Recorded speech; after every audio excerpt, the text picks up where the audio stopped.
And we're back for another mail call and train show haul. Both in the same thing. Uh,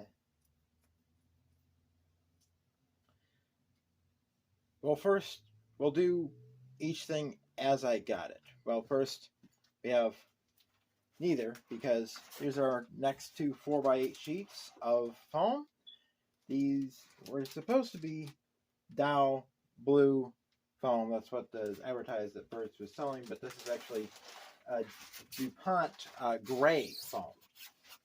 It's the same type of stuff. It's just gray instead of blue, which is kind of weird. I didn't know they made gray. But yeah. So this has got to be cut up to form the under sections of this module, and the module, the piece that's sitting in there right now that was right back here across the door. And yeah, so you see the mock-ups are gone off the layout now. One of them got destroyed when I was lost it with the thing. I think that was the foundry. Yeah, it was the foundry. This is the boiler house over here. The casting shop is sitting upside down over here. Here's the casting shop. It's upside down.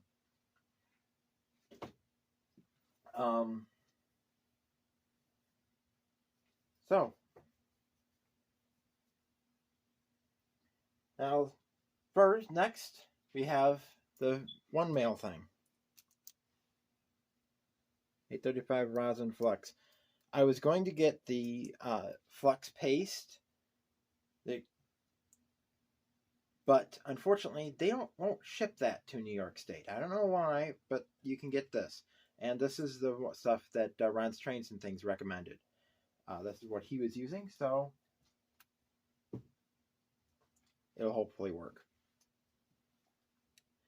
Now we have what's in this box, but not that yet.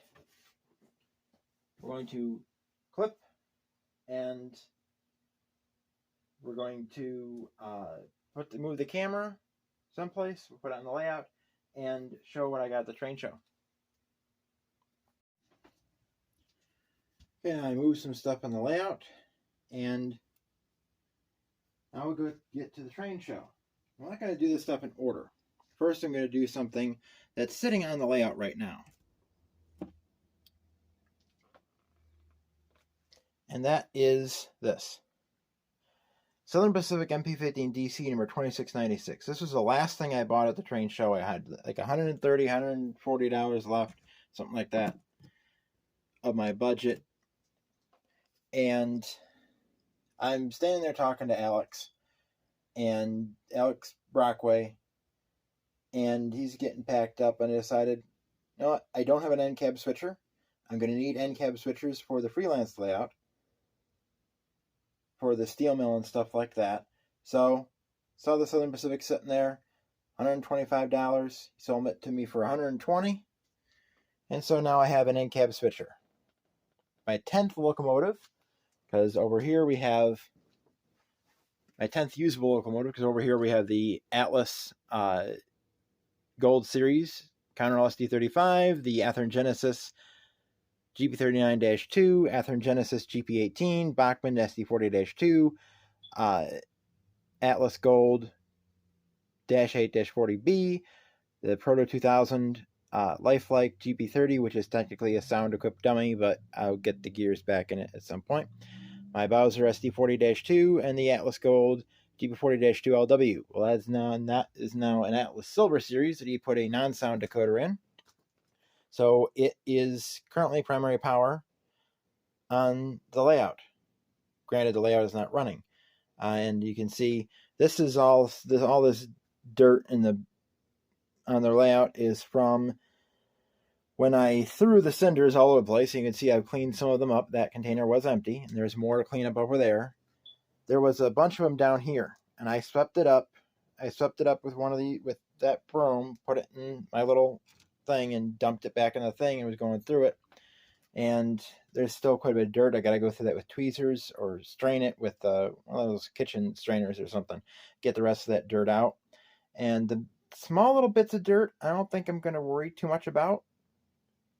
They'll look kind of like discarded trash along the side of the road. Just don't want it too much in there, but a little bit's not going to hurt. Or I can put the dirty stuff underneath, like a thin layer underneath, and then put fresh stuff on top of it, stuff that doesn't have dirt in it. That would that would cover up the dirt as well. So now, what that locomotive was going to be, I was going to have it be Finger Lakes Northern. Well, this locomotive, this specific one, went to Union Pacific, and as of 2018, was in UP colors at Northeast Rail Equipment in 2018, and was used as their shop switcher, or one of them. Its sister, 2697, is now Buffalo and Pittsburgh 44. So I could strip this and custom paint it to be Buffalo and Pittsburgh number 44.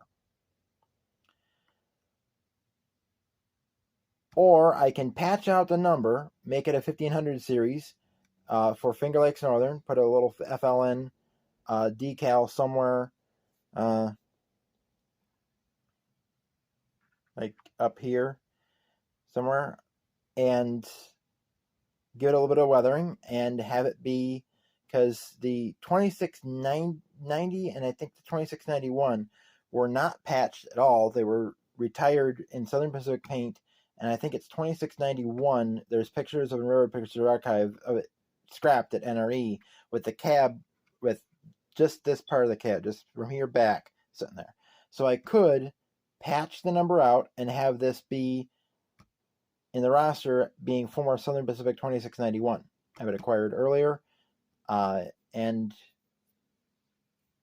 fade the paint considerably, because it was horribly faded and did not look good. Now I cannot find any pictures of the full body before it was scrapped at NRE, but that would that's two things I can do with that locomotive. Which, comment below which you think would be the coolest to do. One requires a lot more work. Now, rolling stock acquired. Unfortunately, I bought 6 things from the Rochester Model Railroad Club.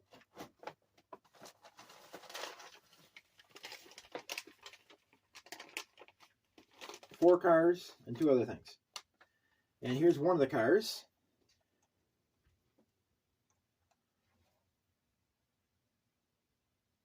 Florida East Coast 21019. This adds yet another railroad to my roster. That's an Athearn Blue Box model. Needs a little weathering. Built in 1945. But this is a perfect addition to the layout. Nice, a little bit more variety in the rolling stock. Next, we have another new addition, Louisville and Nashville. I think this is a Katy car. It's got Katy trucks. Yeah, this is a Katy. And I got this for $6. I got a Katy car for $6.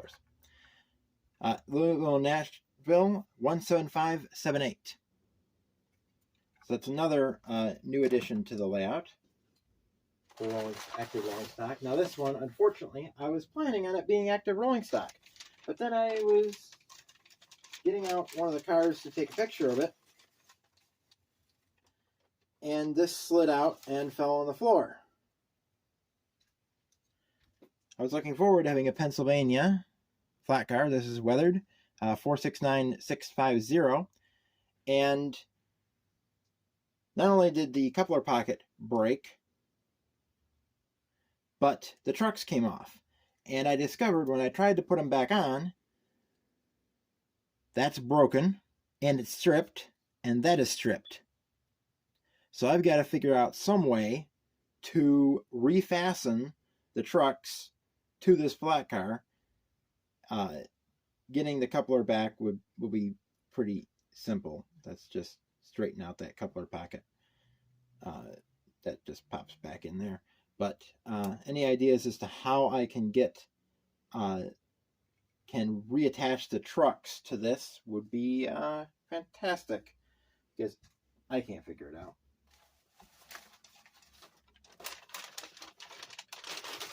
Unless I like melted plastic and dripped it in there, and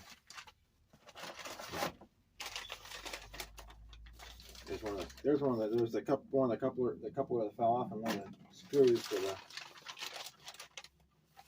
And now we have another. This is not a new road name, but it's a new car. Delron Hudson 20230. Another D&H car. This has got a metal frame.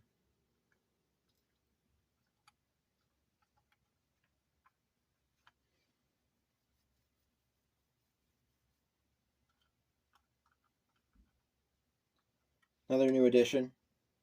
So that's 3 active cars gotten from the Rochester and Genesee Valley Rochester Model Railroad Club. Now we have, of course, saw this road number I didn't have, so now I have Arcade Natica 509. This is now my 5th Arcade Natica car.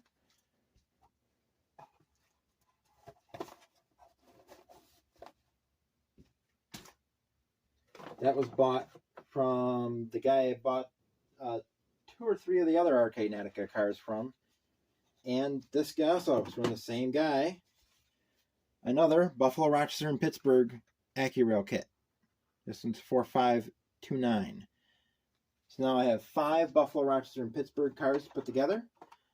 Sometime after I get home internet and can live stream and get the workshop straightened out, we'll maybe try live streaming again and stream putting those together. I don't know. People didn't watch the live stream, so. Then there was another place he had cars that were put together and cars that weren't. Cars that were put together were $8. The cars that weren't were $4. I got 2 that were put together, and this one is for the Finger Lakes Northern layout. Chicago Northwestern 25299. I have 2 CNW cars, both of them the same road number. One of them is an older all metal Athearn, and the other one's newer, one of a plastic model. This one's an Athearn blue box, of course, but this one's in the yellow Chicago Northwestern system paint scheme, which I didn't have one in that color, in that paint scheme. So, and that's a newer car, built in '72. It has a roof walk, unfortunately, but I don't really care about that. It can stay with the roof block. I don't care.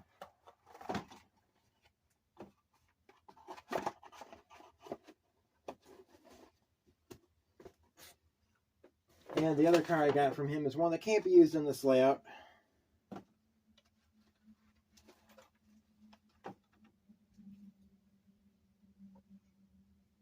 American Chemical Air Slide Hopper. This one is going to be used in the Finger Lakes Northern, probably.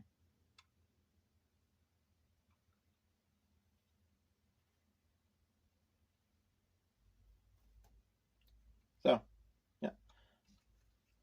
Those are the cars I got. Now, we'll clip that. All right, you're going to ignore the stuff in the background. There's nothing back here. Ignore this stuff right here. Because this clip is going before I unbox that stuff. I completely forgot about this bag over here. So pay no attention to the stuff behind the bag. This is the other things I got at the train show. These are also from the Rochester Model Railroad Club.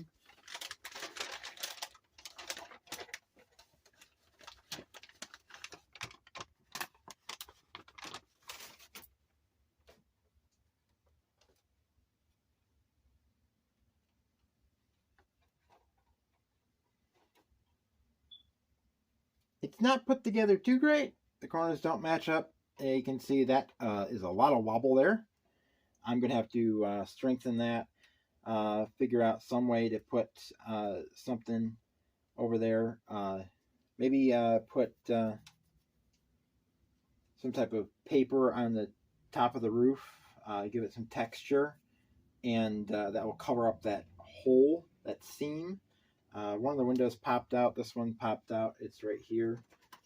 You just have to glue that back in. But that is one structure that'll be whoa.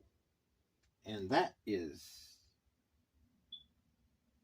going to have to be re-glued. Needs a little bit of fix, needs a little bit of TLC, but it's that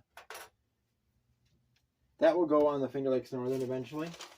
And then this one. Move this one down farther.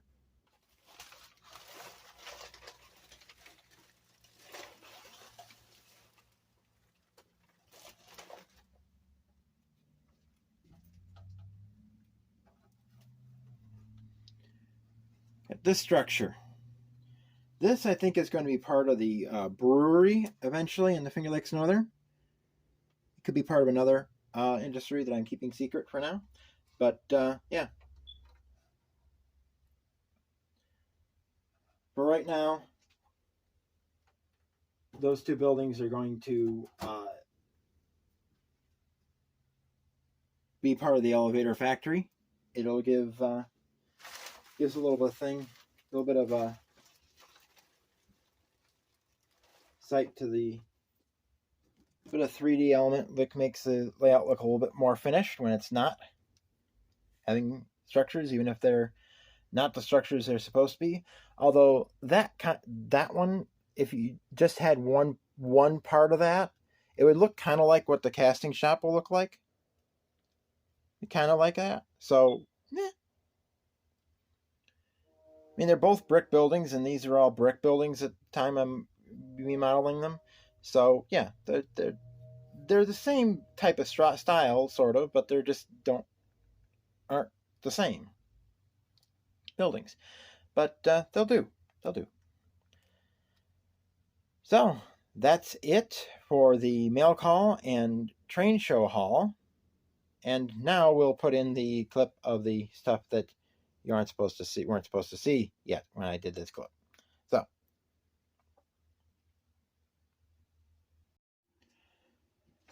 all right, now let's get on to the package.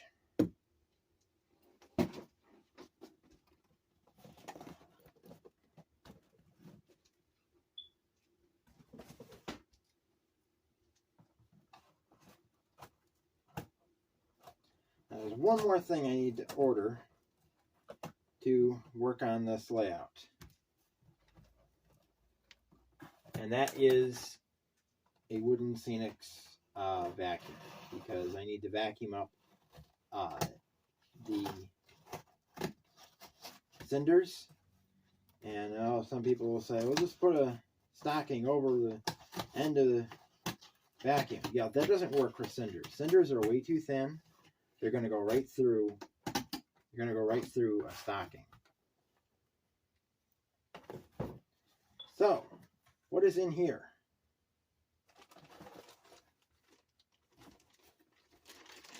Well, you got this.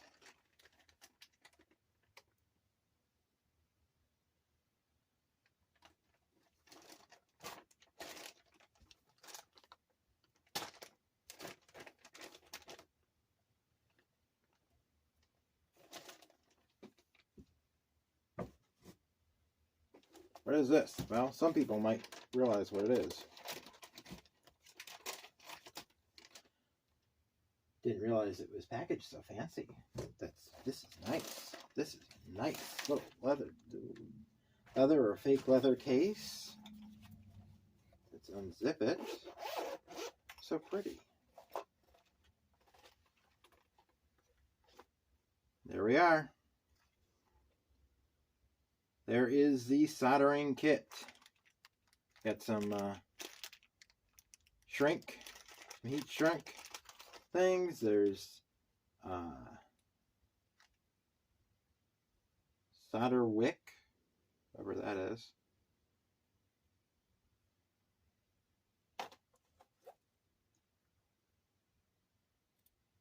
Spring.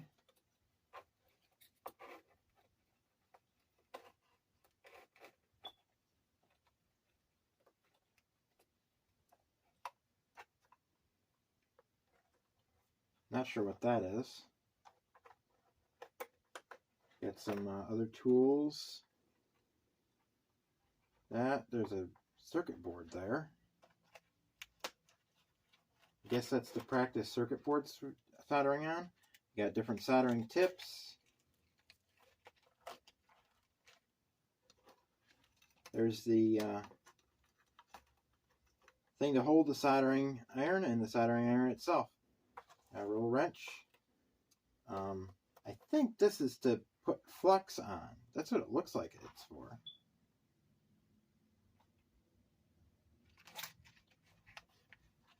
This has more in it than it showed on the thing. So that's the soldering kit. Unfortunately, there are no instructions. There's instructions over here. Okay. What the heck fell? Oh, the wrench. So that is to solder the wires to the layout so I can get it running again. And there's going to be a feeder here, it's going to be a feeder here, and there's going to be a feeder over here. I don't know if you could see where I was pointing. Yeah, you could. A feeder here, feeders here, here, and here. There. Let's see, where's the instructions? Instructions. Download instructions on the back. Oh my gosh. That is ridiculous. Okay. Download instructions. This comes with a little. It does show you how to do the thing, and it comes with a sponge for cleaning your solder tip.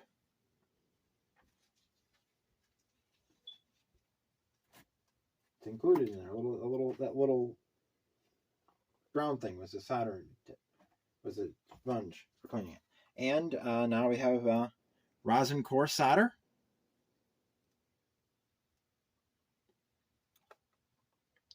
So this is the 6337 stuff. That's the stuff I looked up and said that was what I should have. So it's rosin core. It's acid free. Then you have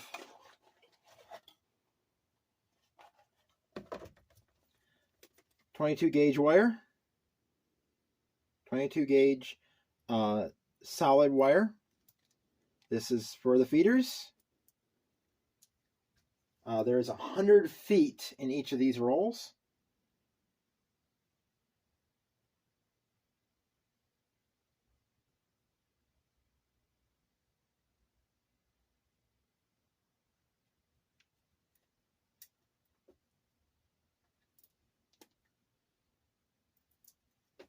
So that should be enough feeder wire to do most of all three layouts. And then I think this is 100 feet. Pretty close to it. I can't remember how many feet it is. Doesn't say. But this is 16 AWG.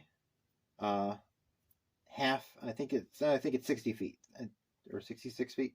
It's 30 or 33 feet of each of the red and black. And this is for the bus wires for this layout and the other layouts. So 16 gauge bus wire, 22 gauge feeders. And now Cool Top 3-in-1 foam cutter kit.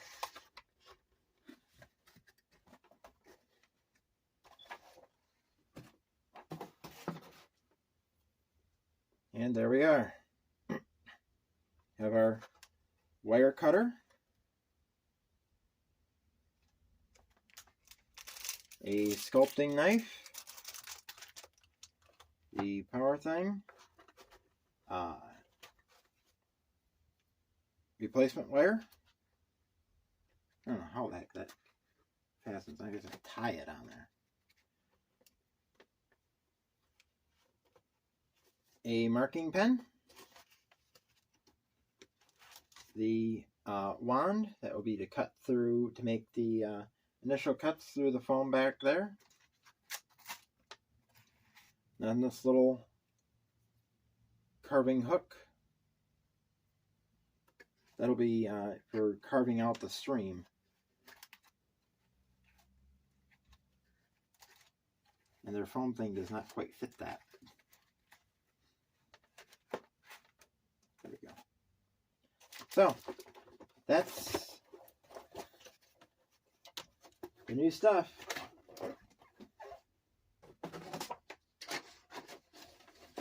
Instructions back in there.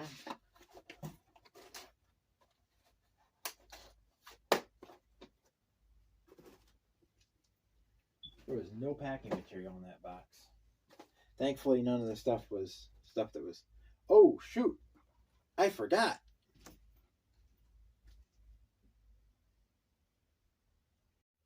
Okay, now you can see the box of the SP up there. I put the three cars and boxes on the shelves. Two of them are over there. The CNW is right there. The Buffalo, Rochester, and Pittsburgh, that wasn't supposed to go up there. That should go down here.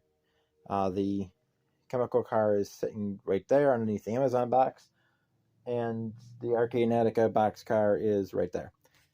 Ow.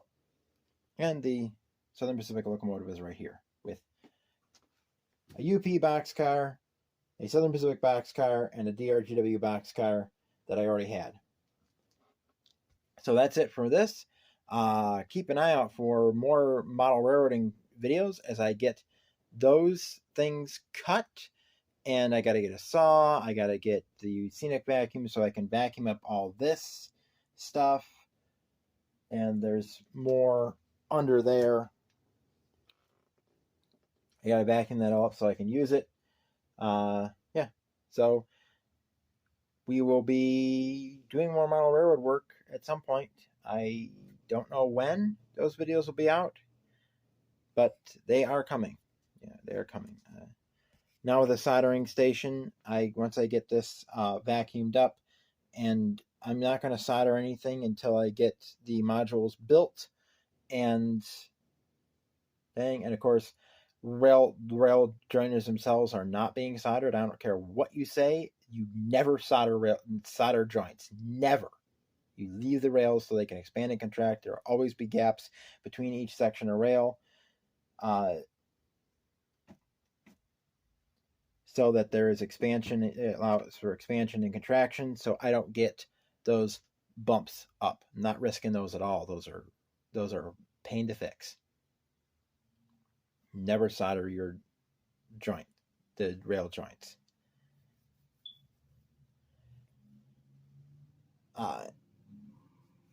So that's it for now. From CP Silver Springs, milepost 368, the Norfolk Southern Tier Line. Keep on loving trains. Tim out.